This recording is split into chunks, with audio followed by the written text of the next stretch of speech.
আমার হাতটাকে শেষ করে দিলেন খেলা দেখে পাপন। টি-20 বিশ্বকাপে শ্রীলঙ্কার বিপক্ষে শ্বাসরুদ্ধকর ম্যাচে 2 উইকেটের জয় তুলে নিয়েছে টাইগাররা।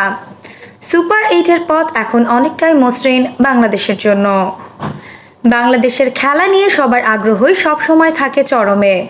বিসিবি সভাপতি নাজমুল হাসান পাপনও দলের খেলা নিয়ে খুব আগ্রহী। শ্রীলঙ্কা ম্যাচ দেখার পর বিসিবির ক্রিকেট অপারেশনসের চেয়ারম্যান জালাল ইউনুসকে পাপন বলেন, আপনারা আমার হাতটাকে শেষ করে দিলেন।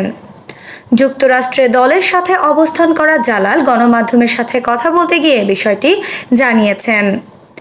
গণমাধ্যমকে জালাল বলেন, আমি যখন গাড়িতে ছিলাম তখন প্রেসিডেন্ট সাহেবের সাথে আমার কথা হচ্ছিল। তখন বলল, আপনারা আমার হাতটাকে শেষ করে দিলেন।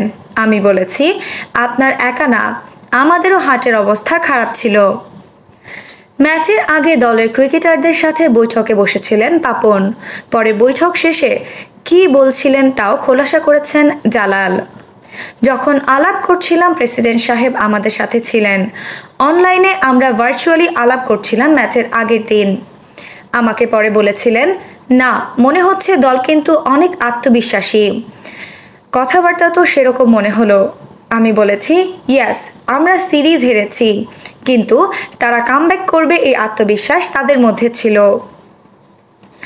এক ম্যাচে 1 জয়ের ফলে বর্তমানে 2 পয়েন্ট বাংলাদেশের।